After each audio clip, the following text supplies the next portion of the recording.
Welcome to Babblecom 5. This is episode 19 of season 5 of Babylon 5, The Wheel of Fire. Jakar arrives back on the station to find Lockley waiting for him before he even gets into the customs area. They speak about events on Centauri Prime, with Jakar saying he's never pitied anyone as much as he pities Londo right now. Lockley is a touch more optimistic. Jakar expresses the hope that with his absence during the period of the war, what he terms the cult of personality around him will have died down, and Lockley confirms there are a few of his people waiting for him. It turns out she massively downplayed it. There are actually something approaching a horde of Narn waiting, with banners and statuettes of him as he comes into customs. He glares at Lockley, who grins and departs, then raises his hands to try and get quiet, at which point all the Narn, to his utter bemusement, bow before him. All hail Jakar. Michael is getting to know his next bottle after another relapse, and is disturbed by Franklin calling him to a meeting that he's almost late for, which he thought was 2 hours later. On arrival to the meeting room, he's the last man standing, so Sheridan invites him to contribute, and he tries to pull his thoughts together. It takes about 2 seconds for everyone to realise what his state of mind is, and Sheridan voices it. You're drunk. The meeting is dismissed as Sheridan asks for a word with Delenn, telling Garibaldi to stay put. Garibaldi waits nervously as they speak. When Sheridan returns, he fully expects to be fired and shouted at, but instead Sheridan asks him quietly when he started drinking again, and Garibaldi's estimate ties in with when Sheridan thought he'd begun again. Garibaldi is surprised, but Sheridan notes his tardiness, his lack of preparedness for meetings was out of character. Garibaldi would rather have him yelling and sacking him, but Delenn has moved on past that, and he's not going to be sacking him. He's disappointed, not in Garibaldi, but in himself for not seeing it sooner after all the pressure he'd been under during the last year. He made a similar mistake with Franklin's problem 2 years ago, and that nearly cost him a friend. He doesn't like to make the same mistake twice. So he's not fired, but he is suspended, for as long as it takes him to get his head straight, because as Sheridan puts it, the only problem he really has to deal with is between him and himself, and nothing else. Sheridan reassures him that he is his friend, and that they will all be there for him when he's ready to come back. Franklin eyes the long line of Narn outside Jakar's quarters with a mix of bemusement and amusement, even more so when he finds he needs to take a statue of Jakar in order to progress further. Jakar is sifting something through his hands as he lets Franklin in. The Kari have been in touch with Franklin because Jakar isn't taking any calls, owing to the masses outside. He's given up trying to count them, and felt that walling himself up in his quarters was preferable to hanging himself to escape them. Franklin explains that half of the Kari want him to come back and run the place, which Jakar says he's already discounted. He asks what the other half want. They want his blessing, largely because of his survival of the events of the last few weeks and the lack of retribution that's occurred as a result of the Narn hitting Centauri Prime. Neither prospect appeals to him, yet more and more ships come to the station bringing pilgrims. Franklin relates a thought he had on God and its limits. Could God create a rock so large God couldn't lift it? Or a riddle so complex God couldn't solve it? If so, could we be that riddle? An Earth-aligned security message comes through for Zack, who wants Lockley to hear it too. Psychor property is being attacked on Earth, not in a very sophisticated way, but with sophisticated equipment, and the words Free Byron are left at the scene of the attacks. The money trail for the equipment ends at Babylon 5 via various shell companies, so Earth wants one Lita Alexander arrested. Lockley and Zack exchange a glance. Lockley turns up in Garibaldi's quarters. He's hurting, but not drunk. He does, however, assume that she's here to gloat over his suspension, as they've never gotten along. She doesn't disagree, but says that she does understand what he's going through, which angers him, so she begins. Her father was military, but also an alcoholic.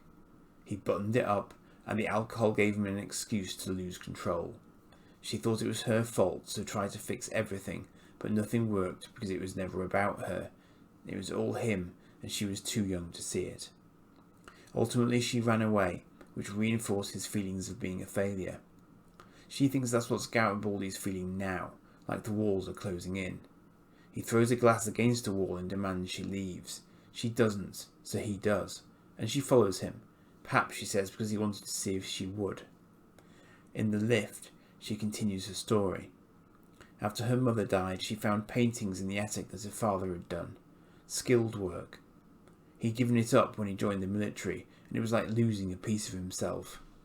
She tells a calmer Garibaldi that door back to what you should be doing is always there, if you can find a way to walk through it. Finally, she says she's the same as him. She says the children of alcoholics go one of two ways. They try and help everyone else because they feel they failed to help their parents, or they turn into what they hate the most. She did everything, right up until someone close to her died and she snapped out of it. But that struggle is always there, and she thinks they saw that in each other, which is why they could never get on, too similar by half. But because of all that, she wanted to let him know that he isn't alone. She arrives late to meet with Zack, asking if Sheridan is there. Zack says no, not yet, but Lockley doesn't want to wait, and they go in to arrest Lita. Which, of course, given her powers, does not go well. She tells the arms dealer she's speaking with in public to head off as she calmly takes control of everyone in the area, drumming all their fingers on surfaces along with hers.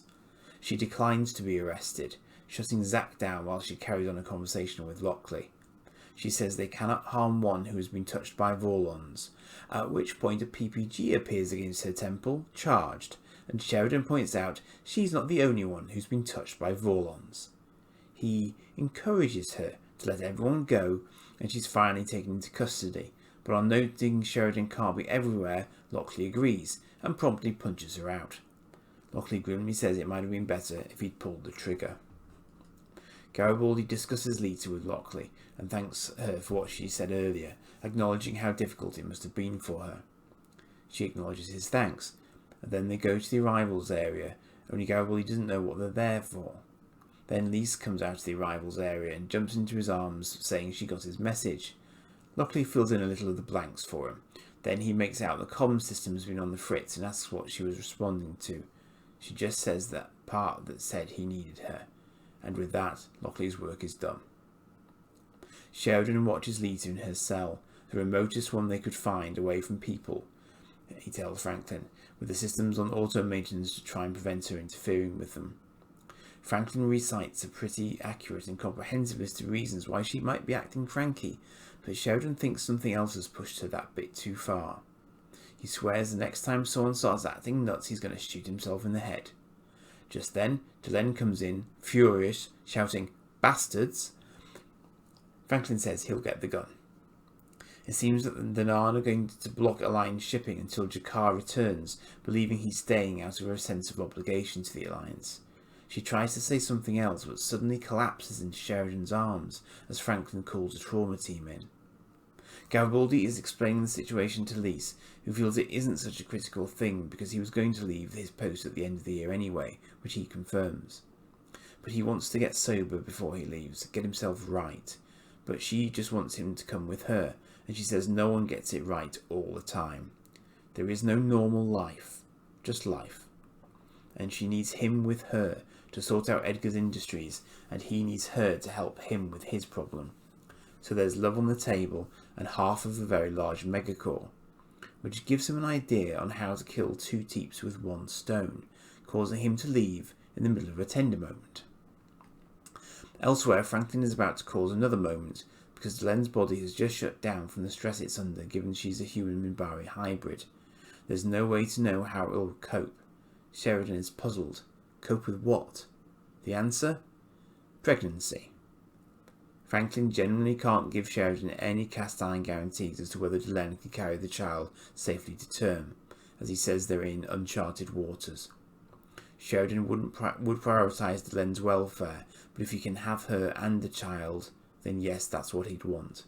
As they speak, she wakes.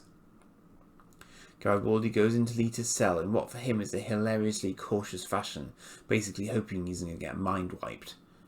It would seem no one thought to give her sleepers, or if they did, they had no effect on her, because she shorts out the cell camera as soon as Garibaldi suggests moving to a different cell.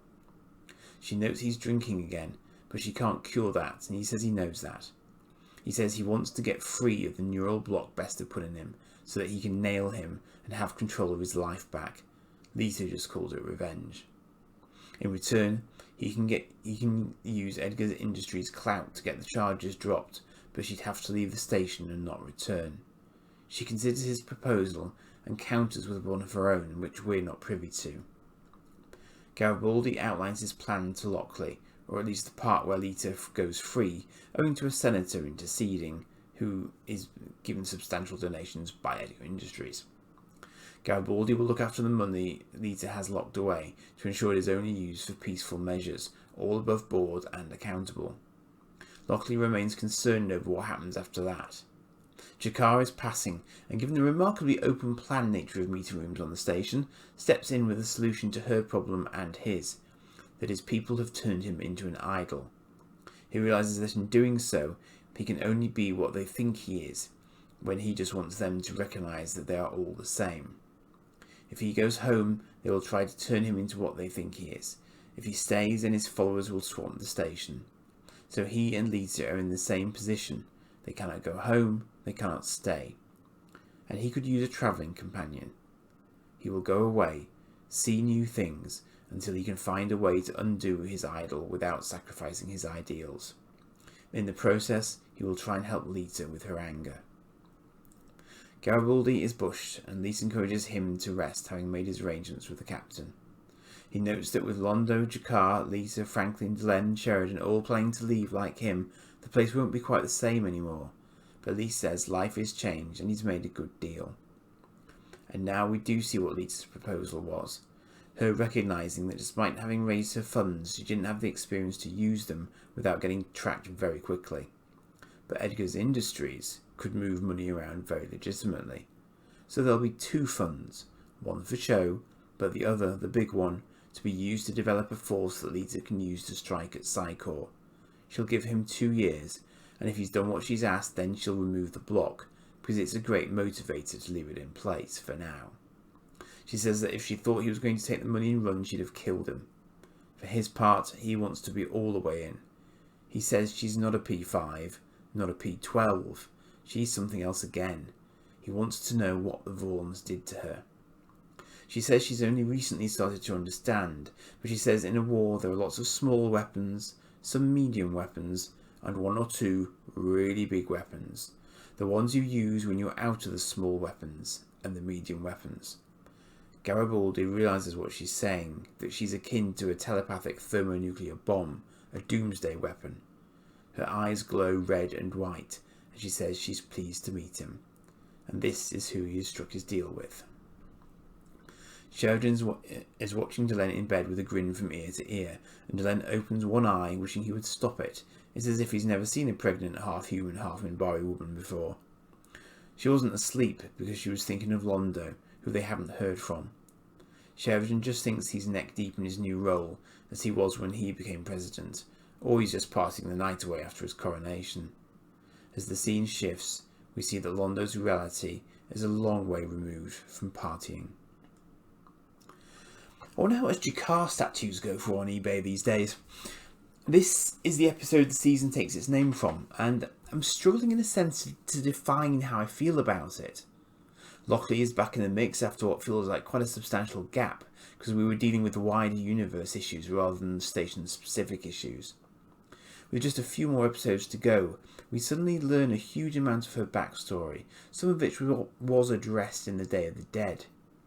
That she would choose to expose herself so emotionally to Garibaldi at a time when she knew he was likely to rage at her says a huge amount about her strength of character, which is just reinforced by her having brought Lise in. I think this really makes it clear why Sheridan chose to have her on board. He presumably knew her background, knew that she'd moved beyond, so knew she could take what the station might throw at her. You can see they're on the same wavelength from his tacit approval of her having punched Lita out. Lita has clearly been heading in this direction for a while. She's building her power levels up and is now the classic example of why Psychor was set up, to protect normals from telepaths, like her. Getting hold of the motor functions of that many individuals at once was a very clever way to demonstrate her power, but also an incredibly arrogant move on her part, and you can see that realisation on her face when Sheridan then challenges her, because she realises in that instant that she's just massively overstepped. Nice to see Jakar's arms dealer brought in again too, as a point of consistency, I thought, given Lita was trying to do to Psychor exactly what he was doing to the Centauri with guerrilla warfare tactics. Given her arrangement with Garibaldi and her realisation of her true nature, she's obviously prepared to play the long game at this point, but of course that puts the resolution of that plotline well beyond the end of the series, which is a shame, and was something a lot of fans wanted to see. The books, which I haven't read, do look at that, I believe. I guess one unanswered question is, if she is a telepathic thermonuclear bomb, what exactly happens when she goes off? Lita and Garibaldi now have their pact, of course, and clearly he would be deeply unwise to mess it up, because he'll then be on the wrong end of two very powerful telepaths, rather than hoping they'll cancel each other out. Hell of a position to be in, when either could know your thoughts at any given point in time. That Garibaldi's alcoholism suddenly becomes apparent now is of course a touch on the artificial side, because as Sheridan berates himself for, it probably should have been very obvious before now, but was chalked up to other things, although Zack did know, of course. Whether that's real life believable, I don't know. Clearly this is partly to tie up Garibaldi's arc at this point in time, and it isn't unreasonable, it's just that he seemed pretty stable whilst the war arc was running full tilt. His interaction with Lockley was well done though, and I'm sure we'd all like to have someone's support in that fashion were we in a similar position. It was also good that Stephen's past problem was referenced for its negative consequences, because it does remind us that these are not squeaky clean examples of humanity, they all have their flaws. Having said that, Stephen is once again used as the human equivalent of filler in this episode, acting as a messenger for Jakar to expound the position he finds himself in with his people, and being conveniently placed as a foil for Sheridan when Delenn bounces into the room using very colourful language before her pregnancy manifests itself in her collapse. I think the thing for me with Franklin at this point is that at one point he was very in the mix with things on Mars last season, and to see him confined to Medlab again seems like a retrograde step. I wonder how Richard Biggs was feeling about that this season. So yes, the child in question. We already knew from War Without End that in one version of the timeline, Sheridan and Delenn had a son, David. But not knowing ages, it's difficult to know if this is that child or another, but it's clearly another plot point that isn't going to be resolved in a few episodes. Presumably we can therefore take Delenn's sudden use of colourful expletives as a byproduct of the hormones currently kicking in, assuming human and Minbari hybrids have those. Sheridan is quite hands-on in this episode with Lita, because he's quite old school, and his attitude towards her must presumably have been genuinely hostile, otherwise she could have called his bluff when he was threatening her. As it was another example, perhaps with a little more justification than average, of her being treated without any respect, despite, as she points out, having done quite a lot for the station over the years.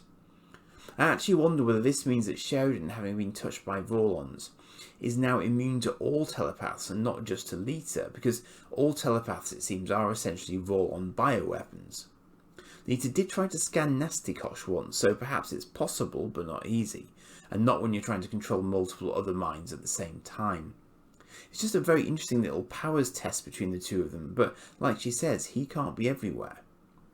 So I think that leaves me coming back round to the start of the episode actually, where Jakar is confronted by his burgeoning group of followers who seem obsessed with him rather than what he's saying, which is a major frustration for him and not how he wanted things to go. He is perhaps a victim of his own success in this respect, and having already revised his book once, he perhaps now realises that there is more still to do if his message is to stop being centred around him physically. So as Franklin once did, he's proposing to go walkabout, if not to find himself, then to find another way to influence his people. And again, that's not a journey we're going to see resolved before the end of the series, clearly. So it's a strange thing indeed to see, as Garibaldi notes, the majority of the long-standing characters preparing to move on to new places, both geographically, but also in terms of taking on new challenges. As I said up front, I guess I'm struggling to define how I feel about this, because the station is at the heart of the show, And this episode was a nice callback to that because nearly everyone was back on it again, which hasn't been the case of late. It's bittersweet, that's it. Because you can see the change coming, and it's a lot of change all at once. But the station has always been about driving change, and is itself constantly changing as people come and go. So it's as it should be, but I guess change can take a while to get used to. The wheel turns. 3 more episodes and a couple of films I haven't yet covered too, still to go. The completist in me knows where I might logically go from there, of course. That said, I might well have some time off before I re-engage, and I also want to step back and consider the journey too. For now though, I'll see you next week.